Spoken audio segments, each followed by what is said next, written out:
wintertime region of rock and wind and snow, a rugged world of cold and isolation. Yet the snows that blanket this remote part of the San Juan Mountains are a treasure to all living things. In spring, the snow will melt to water the land, to fill the brooks, the creeks, and the rivers. Downstream, the waters form tributaries of the Colorado River, where man-made dams and reservoirs even out the erratic flows.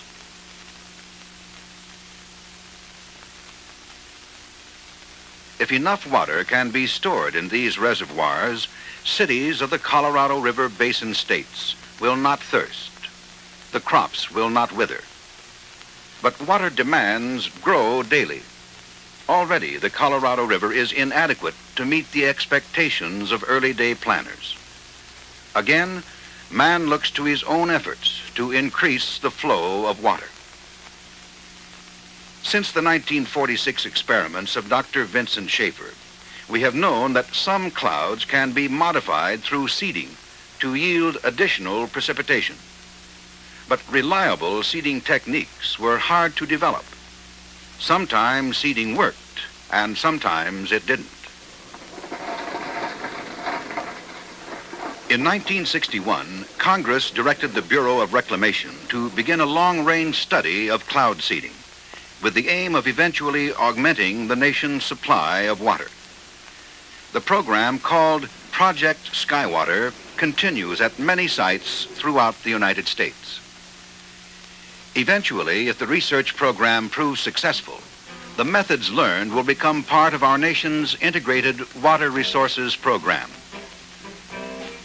Enough is now known from field experiments to conduct a pilot project where test results are applied to a more extensive area. Because the need for water is so great, the Colorado River Basin was selected for the first major pilot project.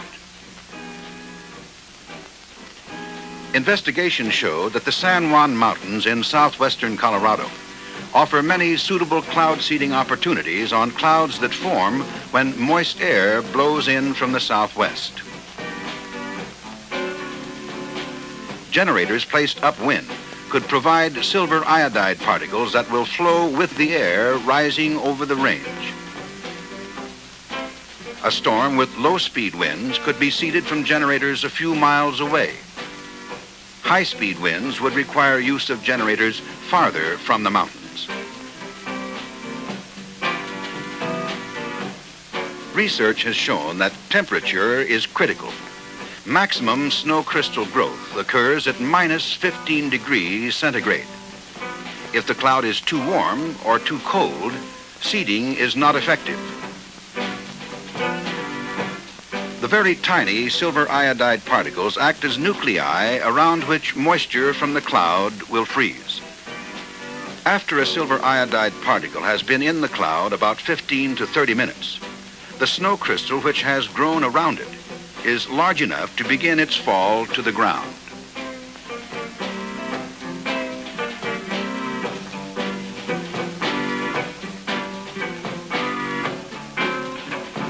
Scientists who designed the pilot project for the San Juans built a model in a wind tunnel to study air currents over the mountains.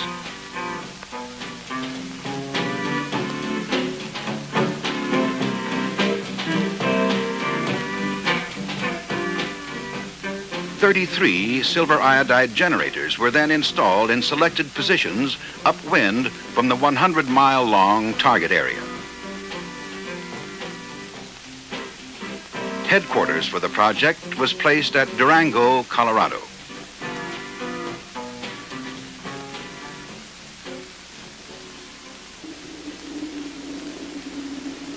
The time is dawn.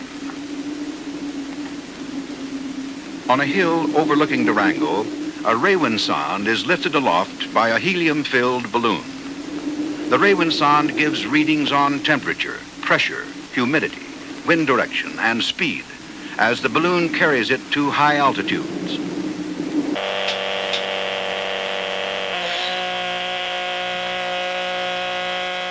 Meanwhile, in Denver, a computer collects weather data from points all over the West. In the memory disks and in the tapes is formed a continuous picture of weather as it occurs.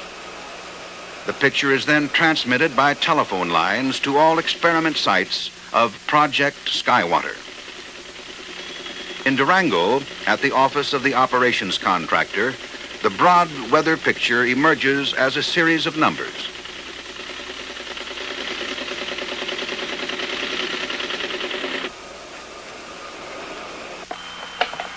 Hello? Hello, Art. Mark here. Son's in computer now. Is there... Data obtained from the balloon-borne Raywin-sons provide a last-minute check to assure that conditions are suitable. Running about 195. It's been holding pretty steady through there. Okay, sounds good. It sounds like we're within specification. Thank you. Morning, Art. Morning, Owen. Looks like we've got an operational day coming up here. We have a strong, moist, southwesterly flow. The meteorologist and the project manager make sure each of the established preconditions is right before proceeding. As you know, the snowpack and avalanche criteria are within the safe limits. Looks like precip's going to begin this afternoon about 4 p.m. is my best. To measure seeding effectiveness during the research period, only half of the acceptable storms are seeded.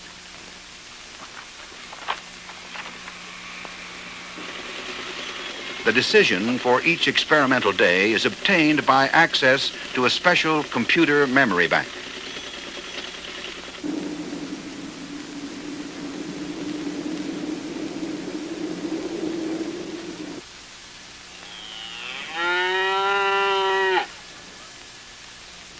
Hello. Hello, Harold. This is Art. Well, looks like we've got an operational day coming up today. And we'd like you to ignite your generator at 1 p.m. this afternoon. Okay. Okay, thank you, Harold. Fire it up.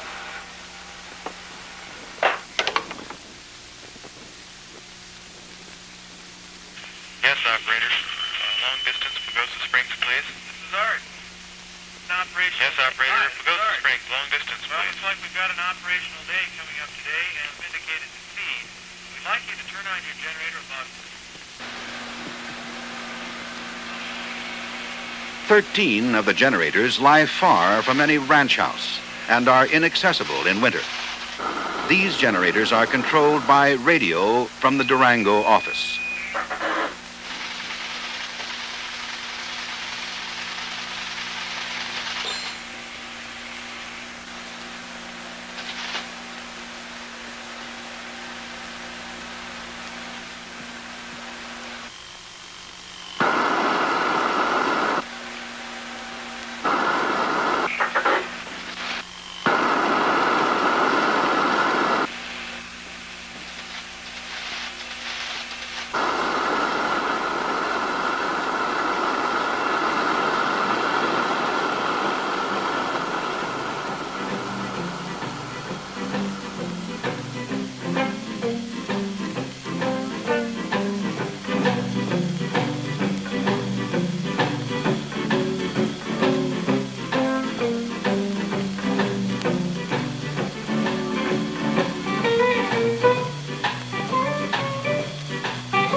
target area is limited to about half of the San Juans, a high, remote cluster of peaks having few permanent residents.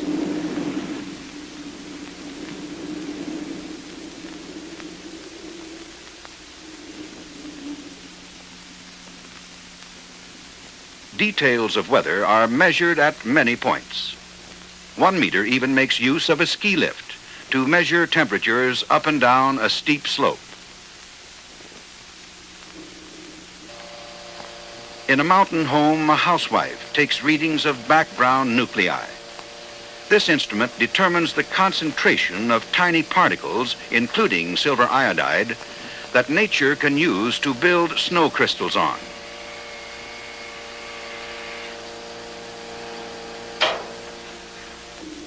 But most of the data are recorded by over 200 remote stations spread throughout the San Juans.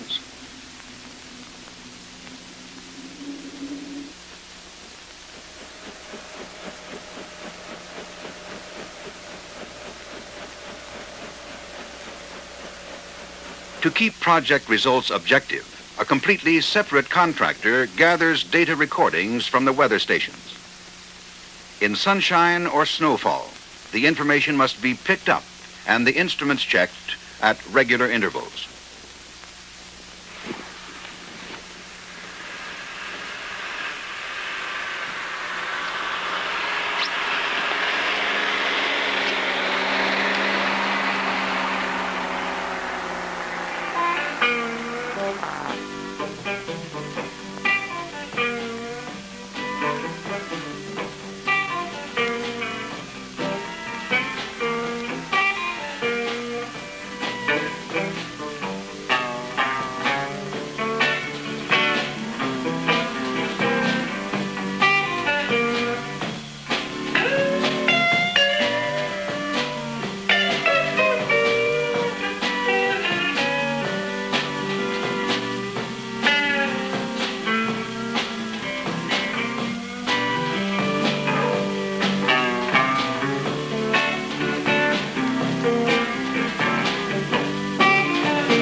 Many people wonder what the effects will be downwind. Will increased snowfall on the San Juans rob snow from the next range of mountains? Preliminary results from other seeding research show that the downwind areas may get increased precipitation when seeding is underway. The extensive pilot project data will help us learn more about precise downwind effects.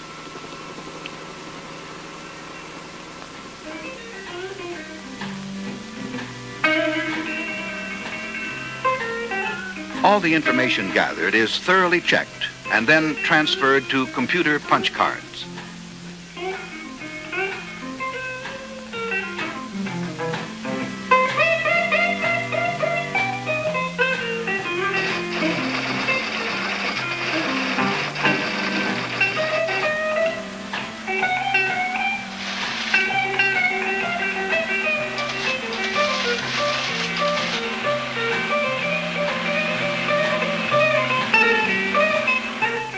The data are again checked for accuracy. Then, at the end of each year, the data are recorded on a master tape. When the 4-year pilot project is over, a different group will be given the task of evaluating the results, including a comparison of costs to benefits gained. 4 winters are considered necessary to give enough data for solid statistical results.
The San Juan Mountains are more than a rugged landscape that man can utilize for his own benefit. These mountains are the home for a profusion of plants and animals whose life systems are patterned by regular cycles of nature. In recent years, we have realized that man, too, depends on nature's cycles, that man must not disrupt nature's harmony. To learn more about how nature's system might be affected by cloud seeding, the pilot project research continues on into summer. Now, the emphasis is on ecology. These men and women seek to learn what effect nature's own variations in snowfall have on the plants and animals. All the research data are correlated with the amount of snow that fell during the previous winter. After 4 years of this study, the ecologists hope to know what small changes, if any, will occur in the plants and animals if cloud seeding is used to help even out the year-to-year pattern of snowfall. Students and scientists from many different states and from foreign countries are assisting in the program.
The San Juans are well known for rich deposits of silver.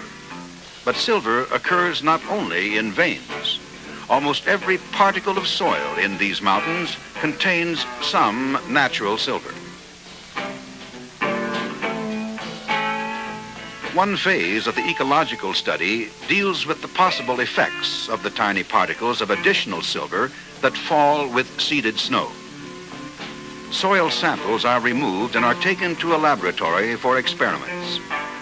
A small silver iodide generator provides test material that is added to water in known quantities. Water containing the silver iodide is then dropped slowly onto the soil samples at about the same rate as melting snow. Later, the soil samples are treated and tests run to determine how much additional silver the soil absorbed. Soil samples containing silver iodide are also tested to see if the silver traces have any effect on the important microorganisms that live in the ground. So far, the tests with traces of silver show no damage to the microorganisms, but hundreds of tests must be run to be conclusive.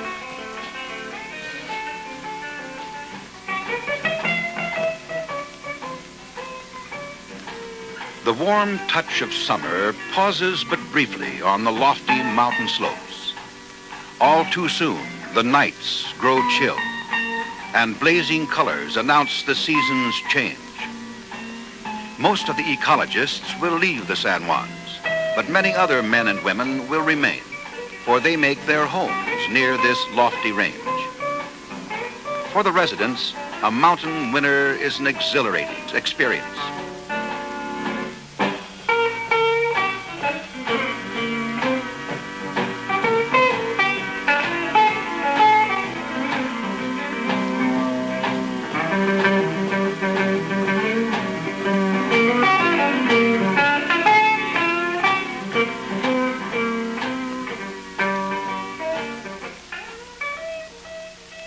A small mountain town, Silverton, struggles each year with its burden of snow and cold.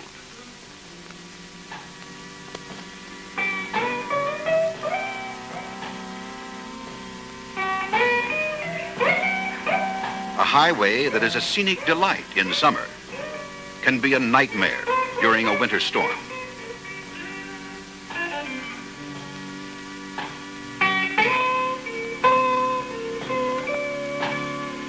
Or the highway can be blocked by an avalanche.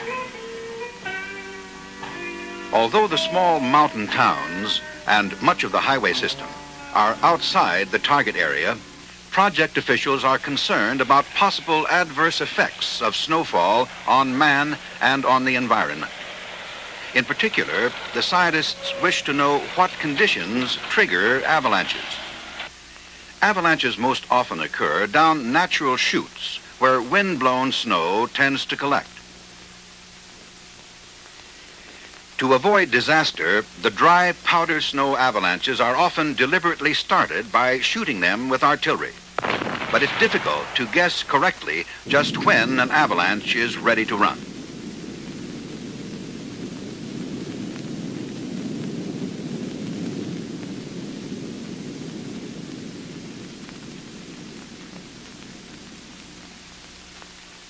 Above a number of the worst avalanche courses, the nation's highest weather station was erected and put into operation. In future years, this remotely operated station will collect data on wind speed and direction, temperature, snowfall, rime ice accumulation, and solar radiation.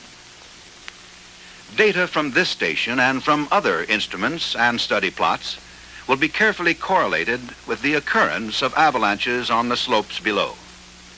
With experience, project scientists hope to learn what weather conditions immediately precede an avalanche.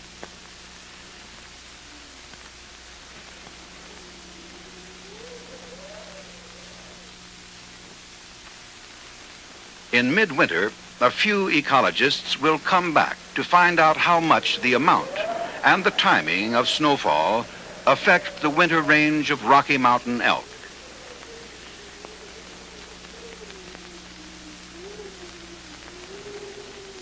With the return of the cloud seeding specialists, the pilot project reaches full cycle.